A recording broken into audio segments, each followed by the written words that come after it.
Hello, this is Casual K for Beat Stockpile, and today's video is going to be about mixing. A couple little mixing techniques I think some of the beginners out there. I've been listening to some songs on a few discords lately, and I like most of the songs. It's just I wish the levels were a little more defined, I guess you could say. And that's what I'm going to show you in this video, alright? So let's go over into my mixer real quick. Now this song I just made this morning, there's nothing special about this song.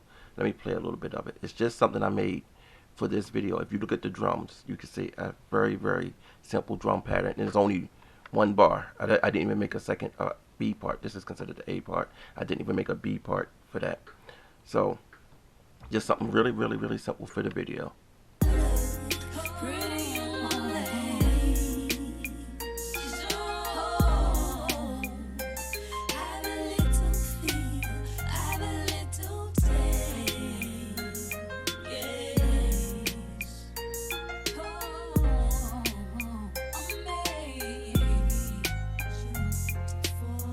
Okay, now the first thing I hope you could hear in that mix was you could hear the chords, you could hear the melody, the vibes, and the piano, and the bass line. You should be able to hear that also. Then the different elements of the drums, and it was just the hi-hat, open hi-hat, the close hi-hat, open hi-hat, snare, a side kick, and one bass drum here. Just the one little bass drum kick there. Hopefully, like I said, you could hear all of those, because if you really couldn't hear those, it's going to be hard to mix with the speakers that you're using or the headphones that you're using, because it's not they don't have enough dynamic range to allow you to hear all elements of the song. And if you don't have proper headphones or studio monitors, mixing is going to be extremely hard. Okay, so let's take a look at the mixer now. Now the first thing I want you to look at is the levels on my melodic instruments, but basically all the instruments outside of the drums are extremely low. Look at some of these numbers: minus 20.6, minus 17, minus 22, and minus 20. These levels are extremely low, but when you listen to the mix again,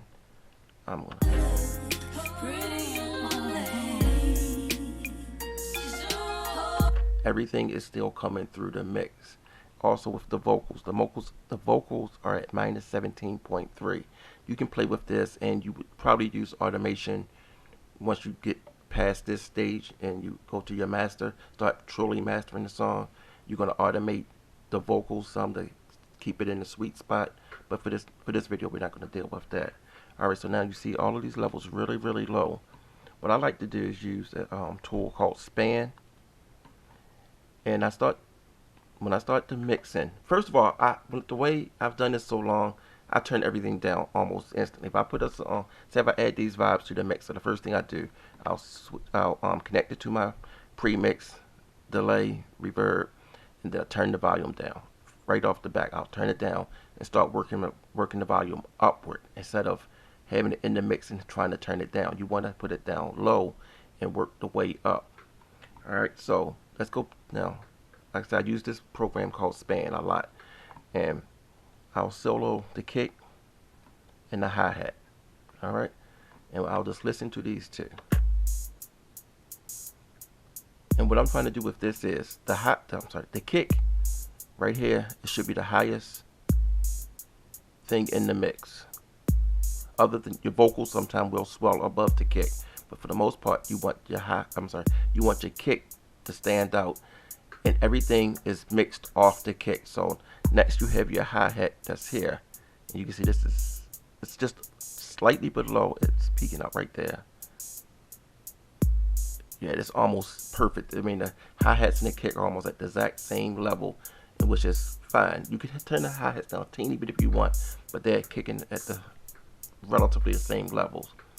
And then what you do, you bring in your melodic instruments.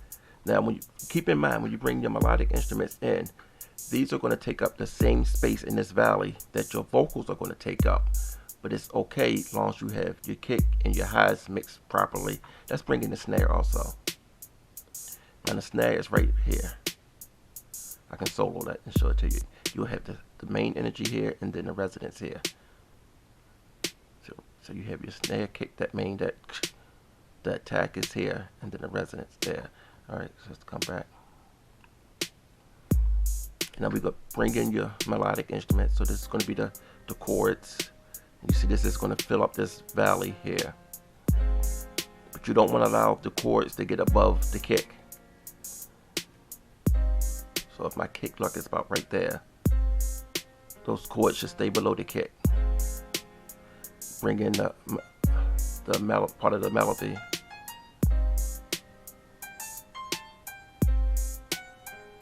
Same thing, you want to keep it just below the kick.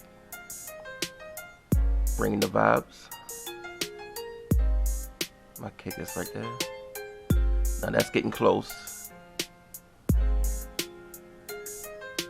It's getting close, but it's still okay.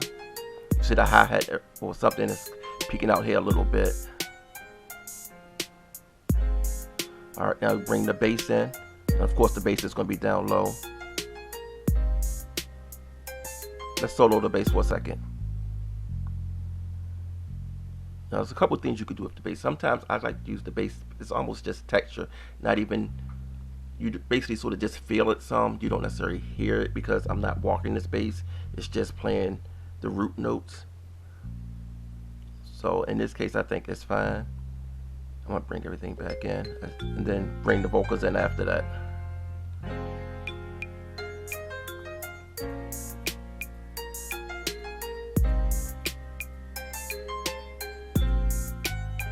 And remember, we're trying to keep this below the peak of the kick. The kick is actually, wait a minute.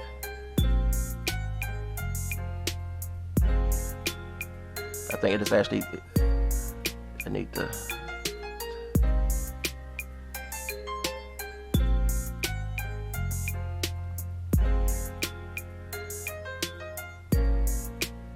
okay.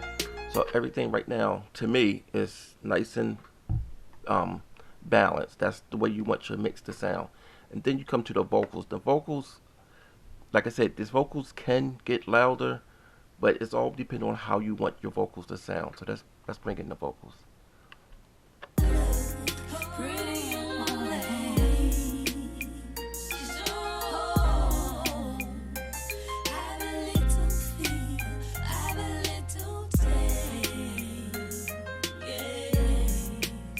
Okay, now again, you should see it's a pretty flat mix, and that's what you want.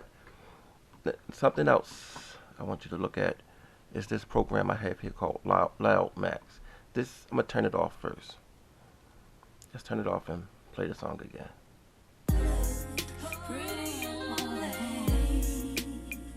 Your mix should still sound the same with that program on or off. Nice and flat.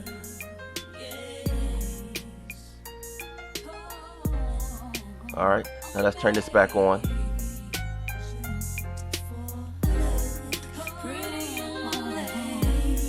And what this is doing, let me turn it off. Now you should, when I turn that compressor on, you should see some of the lower volumes being boosted up higher to the peaks. And that's the reason you use a compressor. You're basically, technically you're smashing the highs and bringing up some of the lower parts of the song.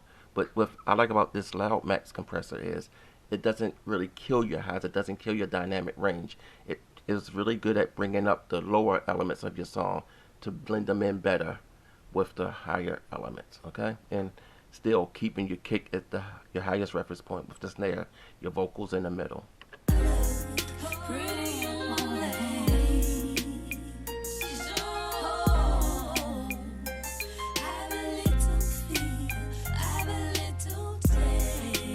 Now at this point, if I'm looking at this or listening to it with my ears, which is more important than looking at it, but if you're a beginner, a lot of times you are going to be looking at meters or monitors like this span program and not using your ears, even though you should use your ears more than any program. Listen is much more important than this program right here. But this program, if you're a beginner, will help you get an idea of where different elements of your song should be. All right, now to me, I think I should raise up my drum mix just a tad, maybe 2 dBs. About right there. Yeah, that's.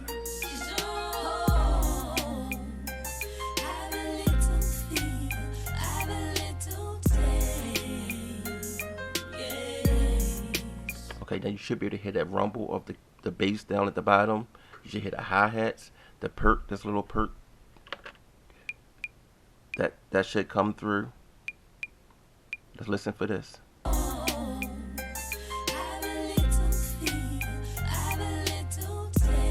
Everything should have its place. Now once you do that, once you have your mix down, you can close this down. You want to use this and what's called the Loudness meter. This is a free program. And you want to look at around 14.5, 15 for streaming. You can go up to 14. I like to stay around 14.5 till somewhere around 15 lufs. This is loudness units full scale. You don't have to really worry about what that stands for too much. It's just basically a way of measuring loudness for and being able to compare different songs, different genres. All right, so we're going to look at this and try to get our integrated level around 14.5 to 15. Let me do this.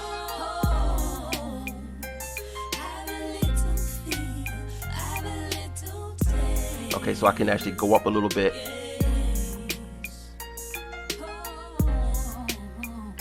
The way I'm going to go up, I'm going to just put a little more compression in here.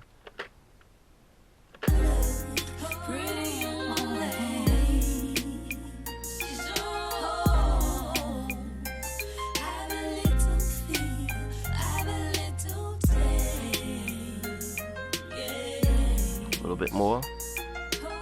So I could actually lower this threshold.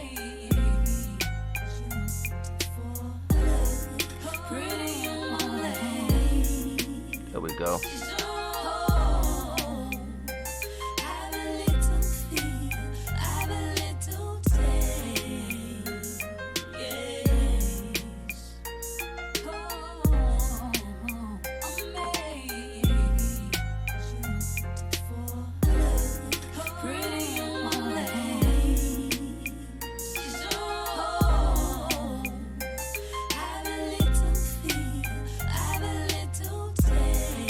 Okay, so now once as you saw, I'm around 14.7 integrated lufs. It goes up to 15. Well, when that's going up to 15 is actually lower. So the lower the number here, the higher the sound. All right. So after you do that, it's a good idea to go to your export and export a wave version of your song. And we're going to export this. And remember, I'm only working. What's going on? I need to close this program, which is already closed. All right. I'm only working on the loudest part of the song here. I'm not using the whole range of the song. Just the loudest part is where you do your mixing originally. All right. Now, once you have that file saved, open it up, and you want to play this at around 50% on your audio player, MP3 player, whatever you want to call it.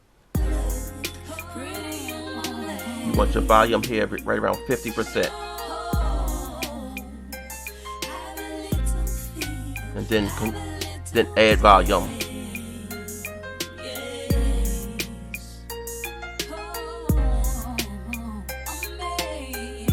And right around there. You don't want to go too much higher than that. And that's okay, now if you can do that and you have your song playing on an MP3 player at starting at 50 up to around 75 and the song still sounds good to you, you pretty much have a good mix. And that's the basics of mixing in FL Studio and actually in any DAW. You pretty much use those same techniques. I've been in the music studio since the 80s, and this is how you mix. You use something called gain station. We'll get to that at a different time.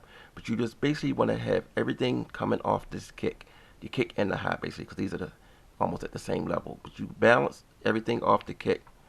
You go down 90% of the time. You're not mixing upward from the kick. You're mixing below down from the kick.